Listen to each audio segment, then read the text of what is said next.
आदरणीय मंचासीन भाई साहब, आयोजक समिति और सकल हिंदू राष्ट्र को मेरा प्रणाम। आज का यह अवसर केवल एक उत्सव नहीं,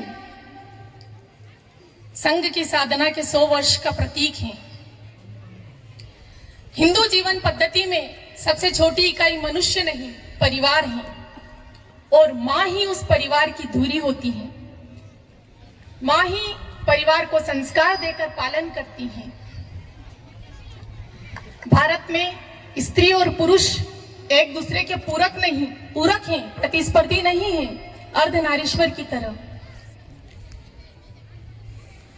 शताब्दी वर्ष में पंच परिवर्तनों का आह्वान किया गया है, जिन्हें परिवारों के स्वभाव में लाने के लिए महिला की महत्वपूर्ण भूमिका है। एक नारी के रूप में मैं ये गर्व से कहूंगी कि संघ ने मातृशक्ति को केवल घर तक सीमित नहीं रखा, बल्कि उसे संस्कारों की वाहक और समाज को एक नई दिशा देने वाली शक्ति के रूप में माना। तो माताओं बहनों, अब आपको गृहस्थी से राष्ट्र निर्माण तक का सफर तय करना है, और जो 5 परिवर्तन मैं आपको बताने जा रही हूँ, उन 5 परिवर्तनों को आज और अभी से अपने परिवार की आदत में लाना है। क्योंकि जब परिवर्तन घर से होंगे तो वो राष्ट्र में स्वतः दिखेंगे। तो आइए जानते हैं कौन से हैं वो 5 परिवर्तन जो आप माताओं बहनों को अपने परिवार की आदत में लाने हैं। सबसे पहला परिवर्तन है स्वदेशी। मैं सकल हिंदू समाज और माताओं से आग्रह करूंगी कि आप ये तय करिए कि आज से आपकी बोलचाल में, आपकी भाषा में स्वभाषा का प्रयोग हो। आप जब किसी से मिलें, राम राम करें, जय श्री राम करें, नमस्कार करें। हमारी संस्कृति की गौरवशीलता को देखिए, इसमें नमस्कार की परिपाटी है कि नमस्कार सिखाती हैं। नमस्कार का अर्थ होता है हम जिससे नमस्कार कर रहे हैं उस सामने वाले व्यक्ति के अंदर जो ईश्वरीय चेतना है, इसे हम प्रणाम कर रहे हैं। माताओं बहनों, हमारी वेशभूषा में भारतीयता के दर्शन हो। आप विचार करिए, हमारी वेशभूषा, भारतीय नारी की वेशभूषा साड़ी है। क्या जींस टॉप पहनने वाली माता अपने बच्चे को आंचल से ढक सकती है? बताइए, मैं आपसे प्रश्न कर रही हूँ माताएं बहनों, क्या जींस टॉप पहनने वाली माँ अपने बच्चे को आंचल का सुख दे पाएंगी?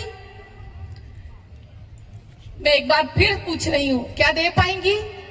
तो हमें हमारी वेशभूषा पर गर्व होना चाहिए।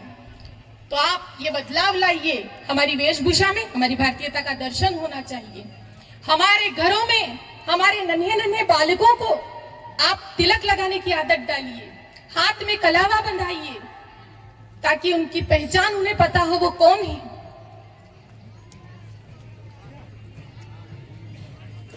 घरों में आयोजित विवाह संस्कार या कोई भी उत्सव ले लीजिए, उन्हें हिंदू पद्धति से मनाइए। धन का अनायास प्रदर्शन मत करिए, मितव्ययिता, सादगी और समझदारी से आयोजन करिए। विवाह के मुख्य उद्देश्य को समझिए। हिंदू परिपाटी में विवाह का मुख्य उद्देश्य दाम्पत्य को एक पवित्र गृहस्थ आश्रम में प्रवेश करना है, ना कि प्रदर्शन। पर आजकल हमारे समाज में प्री वेडिंग, बेबी शावर जैसी कुरीतियां आ गई हैं। ये धन की है समरसता। समरसता का अर्थ होता है सभी के साथ आदर और सम्मान का भाव रखना। माताओं बहनों, चूंकि आप ग्रामीण बेल्ट में हैं, मैं भी ग्रामीण क्षेत्र से हूं, तो हमारे घरों में काम वाली बाइयां तो नहीं आती हैं, पर हमारे खेतों में मजदूर वर्ग की स्त्रियां जरूर आती हैं कि नहीं? तो हमारे खेतों में जो सेवा प्रदाताएं आ रहे हैं, उनके साथ भी समरसता का व्यवहार करें, उनके साथ भी आदर का व्यवहार करें। याद रखिए, वो भी मनुष्य हैं। उनके साथ यदि आप अच्छा व्यवहार करते हैं तो वो आपके संस्कार बताते हैं, और आपको देखकर ही आपके बच्चे सीख रहे हैं। कभी आपके खेतों में जो सेवा प्रदाता आ रहे हैं, उनके घरों में कोई आयोजन हो तो आप सहज चले जाया करें, कभी उन्हें बुला लिया करें, उनके सुख दुख में उनके साथ खड़े रहा करें। इस प्रकार समरसता का भाव रखकर आइए बनाएं एक समृद्ध भारत। अगला परिवर्तन है नागरिक अनुशासन। देखिए, सकल हिंदू समाज को मैं ये निवेदन करूंगी कि नागरिक अनुशासन नाम से ही पता चल रहा है कि यदि प्रत्येक नागरिक अपने आप में अनुशासित होगा तो हमारा राष्ट्र स्वतः अनुशासित होगा। तो माताओं बहनों, इसके तहत आप कचरा नियत स्थान पर ही डालेंगी। यदि आप कहीं घूमने जा रहे हैं तो आप प्रयास करें कि वहां पर जो पब्लिक प्रॉपर्टी है उसको आप नुकसान नहीं करें, पहुंचाएं। सभी बिलों का, करों का भुगतान आप निर्धारित समय पर करें। आप ये तय करें कि आपके मोहल्ले, आपके गांव, आपके कस्बे में किसी को आपसे कोई परेशानी ना हो। इस प्रकार से आप नागरिक अनुशासन का पालन करें। इसके बाद पांचवा परिवर्तन आता है कुटुंब प्रबोधन, और ये परिवर्तन माताओं आपके हाथ में है। कुटुंब प्रबोधन के अंतर्गत आप आज से ही नियम बनाइए। शाम का भोजन आप सपरिवार एक साथ बैठकर करेंगे और भोजन करते समय आपके मोबाइल और टीवी पूर्णतः बंद होंगे। आज यदि हम घरों में स्थितियां देखें तो बच्चा उसके अपने मोबाइल में व्यस्त है, माता अपने मोबाइल में व्यस्त है, पिता अपने मोबाइल में व्यस्त हैं, बूढ़े माता पिता बैठे हैं। तो कुटुंब प्रबोधन आप ही को करना है। आप नारी शक्ति हैं, आपके घर की लीडर हैं। आप चाहें वैसे अपने घर में नियम बना सकती हैं, उस पर अपनी संतति को चला सकती हैं। तो कुटुंब प्रबोधन के तहत आज से ही आप मोबाइल फोन पूर्णतः भोजन के समय बंद करवाइए। पूरा परिवार एक साथ बैठिए, आपस में संवाद करिए, एक दूसरे को सुनिए, समझिए। क्योंकि आज यदि आप अपने बच्चों के साथ, अपने पति के साथ, अपने सास ससुर के पास बैठेंगी तो यही बच्चे कल से बड़े होकर अपने बच्चों के साथ आपके पास बैठना सीखेंगे। क्योंकि माँ बच्चे की प्रथम गुरु होती है और प्रथम पाठशाला उसका अपना घर परिवार होता है। बच्चा घर से जो संस्कार लेता है वही लेकर समाज में उतरता है। तो हमें बच्चों को केवल सामाजिक प्राणी नहीं, संस्कारित प्राणी भी बनाना है, और ये आप ही कर सकती हैं। आप मात्र शक्ति हैं। ब्रह्मांड में कोई भी मनुष्य, यहाँ तक कि देवता भी यदि अस्तित्व में आएंगे तो आपकी कोख और परवरिश से होकर गुजरेंगे। तो आप असाधारण हैं। अपनी शक्ति को पहचानिए।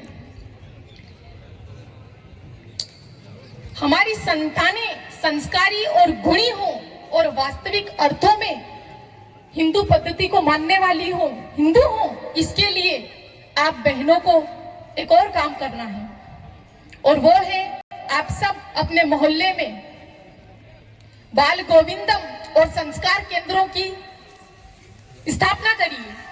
क्या होता है बाल गोविंदम या संस्कार केंद्र?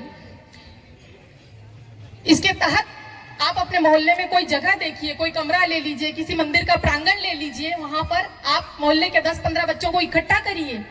प्रतिदिन उनसे अध्यात्म की चर्चा करिए। इन केंद्रों के माध्यम से आप बच्चों को बताइए कि हमारे पूर्वज कौन थे।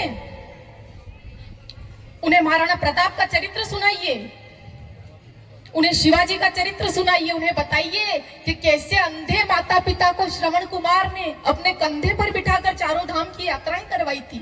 हम उस देश के वासी हैं, और हमारे देश में अगर हम ये करेंगे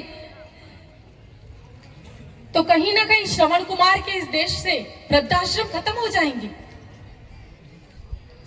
तो बाल गोविंदम और संस्कार केंद्रों का कुशल संचालन आप नारी शक्ति ही कर सकती हैं।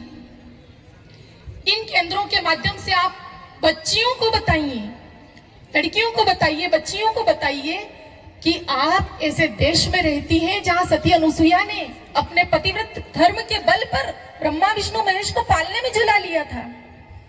आप और हम उस संस्कृति से आते हैं जहां सती सावित्री ने यमराज से अपने पति के प्राण छीन लिए थे।